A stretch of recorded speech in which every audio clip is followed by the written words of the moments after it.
Saya Berliana Harinda. Di pertemuan kali ini kita akan membahas tentang peradaban Islam di Tanah Jawa. Langsung saja kita masuk. Jadi Tanah Jawa sendiri menjadi salah satu pulau terbesar di Nusantara dengan pemandangan menawan, tanah subur, kaya akan hasil bumi, mulai dari buah hingga rempah, beragamnya wangian dan juga hewan. Patutlah disebut surga dunia oleh para sejarawan yang singgah di sana. Menurut Husain Mu'nis, proses Islamisasi Tanah Jawa dimulai pada abad 2 Hijriah atau 89 Masehi. Kemudian dilanjutkan dengan berdirinya Kerajaan Perlak di abad 11 Masehi dan Samudra Pasai di abad 13 Masehi. Begitupun dengan De Graaf dan Pijet bahwa Islamisasi Jawa terjadi pada abad 13 Masehi atau 11 Masehi setelah berdaulatnya Perlak. Lalu bagaimana sih penyebaran Islam di Indonesia ini dan khususnya di Tanah Jawa ini? Karena jalur perdagangan internasional menjadi salah satu alasan banyaknya pedagang Islam yang singgah bahkan sampai menetap. Pelabuhan besar di Gresik dan Surabaya menjadi pintu masuk penyebaran Islam karena kapal-kapal dari berbagai negara kerap bersandar di sana. Pernyataan tersebut dikuatkan dengan penemuan makam Fatimah binti Maimun yang mana di nisannya tertulis 7 Rajab 475 Hijriah atau 1082 Masehi dan juga penemuan makam Maulana Malik Ibrahim yang bertuliskan 822 Hijriah atau 1419 Masehi yang ditemukan di lereng Gresik, Jawa Timur. Untuk makam Fatimah binti Maimun sendiri tadi di awal slide pertama background tersebut diambil dari makam Fatimah binti Maimun. Menurut keterangan Ja'fari, yang pertama ada pada abad 4 hingga 5 atau 11 Masehi, Ibnu Syahrizal Ramahurmuzi, seorang petualang Arab, mengunjungi Jawa bersama awak kapalnya yang semuanya beragama Islam. Dengan niat berdagang, singgahlah mereka ke Palembang sebagai pusat kerajaan Sriwijaya, kemudian bertemu dengan Raja Kartanegara. Lalu di Jawa Timur, pada masa kerajaan Panjalu juga ditemukan makam Fatimah binti Maimun dan Ahmad bin Abu Ibrahim. Selanjutnya ada catatan dari Al-Damashki. Dari Al-Damashki sendiri mengatakan bahwasanya keluarga Alawiyin, keturunan Sayyidina Ali bin Abi Thalib, berperan penting dalam penyebaran Islam di Jawa. Menurut Al-Hamid, mereka adalah keturunan Sayyid Abdullah bin Abdul Malik Al-Alawi yang dikenal sebagai Azomat Khan. Azomat Khan sendiri adalah gelar yang diberikan karena pengaruhnya di kerajaan India. Um, Lalu pada akhir abad ke-6 Hijriah atau awal abad ke-13 Masehi, mereka meninggalkan Tarim, Hadramaut karena pemberontakan Khawarij dan menetap di India, khususnya Gujarat. Sayyid Abdul Malik bin Alawi dan keluarganya menetap di sana. Lalu Sayyid Jamaluddin Al-Husain, putra dari Sayyid Ahmad Syah, meninggalkan India diakibatkan fitnah pada abad ke-8 Hijriah dan belayar ke Campa, bertemu dengan Raja Jayaparman VII. Ia membantu Raja Campa tersebut melawan pasukan Siam dan kemudian menetap di sana. Putranya, Sayyid Ibrahim, menikahi putri Raja Campa, yaitu Chandrawulan, dan mereka memiliki anak termasuk Ali Rahmatullah atau Sunan Ampel dan Maulana Ishak ayah Sunan Giri. Sayyid Jamaluddin kemudian berdakwah di Nusantara, termasuk Jawa dan Maluku. Dakwah Sayyid Jamaluddin dilanjutkan oleh putra-putranya yaitu Sayyid Ali Nur Alam dan Sayyid Barokat di Jawa, dan Sayyid Ibrahim sendiri berdakwah di Mindanao, Filipina, dan memiliki anak bernama Paramaisuli yang menikah dengan Syarif Maraja. Anak-anak mereka dididik oleh Syarif Muhammad bin Ali Zainal Abidin. Kemudian apa sih kontribusi ulama Alawiyin? Kita mulai dari Sayyid Ibrahim Asmara. Setelah berdakwah di Mindanao, Sayyid Ibrahim Asmara kembali ke Kampa dan kemudian ke Jawa bersama putra-putranya, yaitu Ishak dan Ali Murtado, untuk menemui dua saudaranya, yaitu Sayyid Ali Nur Alam dan Sayyid Barokah. Maksudnya ini dua saudara dari Sayyid Ibrahim. Putranya Ali Rahmatullah tetap di kapal membantu ibunya Chandrawulan, dibantu oleh dua keponakannya, yaitu Malik Ibrahim dan Abdullah. Sedangkan Sayyid Ibrahim sendiri membagi tugas dakwah kepada Sayyid Mahgum Ishaq untuk berdakwah di Samudra Pasai, sedangkan Sayyid Ali Rahmatullah di Tanah Jawa. Kemudian peran dari Sayyid Makhdum Ishaq dan Sunan Ampel.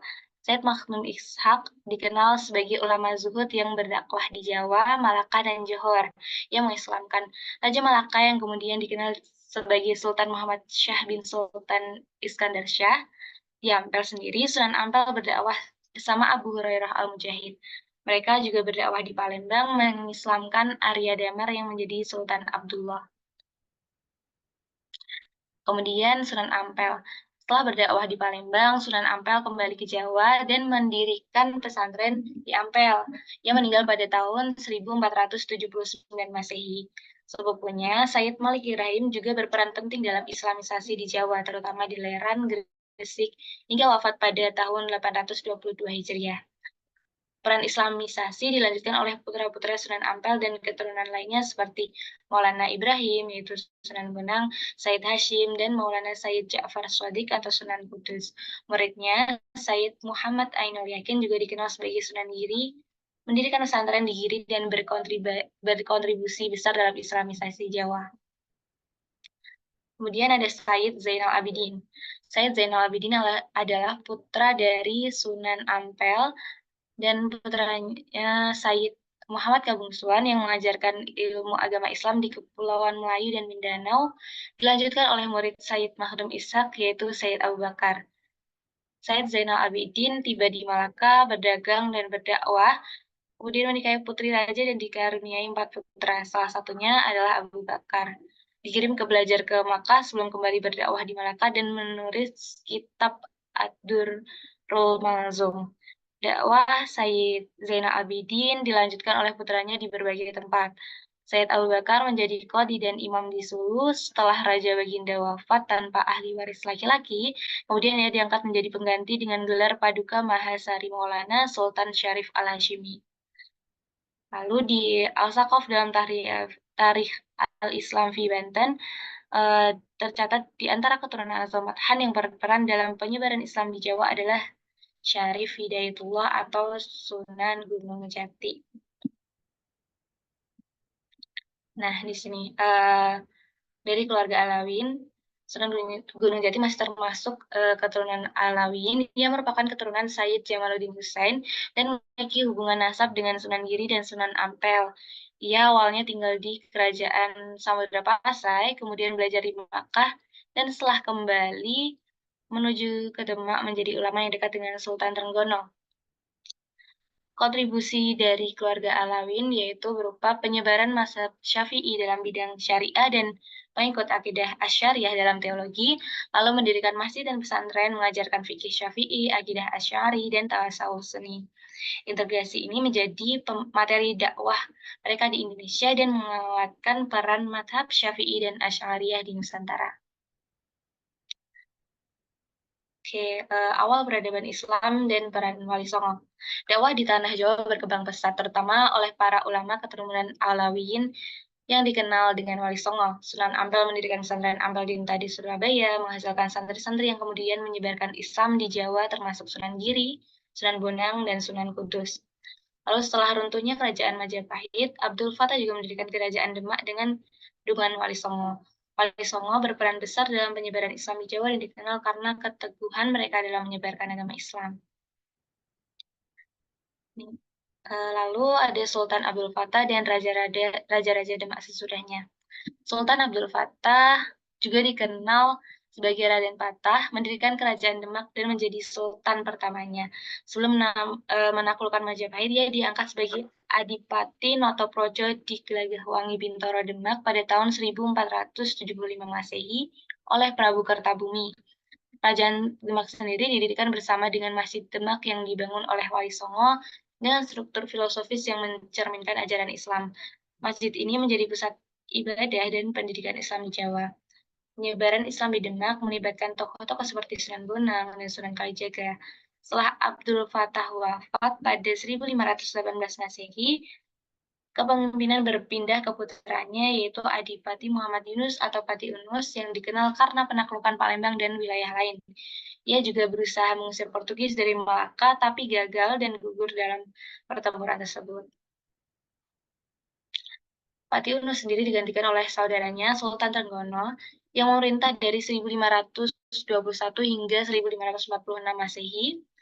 Lalu pada masa Sultan Trenggono ini kerajaan Demak mencapai puncak kejayaannya dengan penaklukan di Jawa dan penyebaran Islam.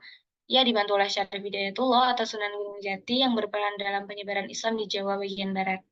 Sultan Trenggono memperluas Demak hingga ke bagian timur dan selatan Jawa, namun perluasan terhenti saat ia meninggal. Kematian beliau memicu konflik internal yang berujung pada kematian Sunan Prawoto dan Pangeran Kalinyamat oleh Arya Penangsang yang mengakhiri kejayaan Kerajaan Demak pada 1549 Masehi setelah berdiri selama 71 tahun. Bagaimana dinamika intelektual Islam di Kerajaan Islam Demak Bintoro?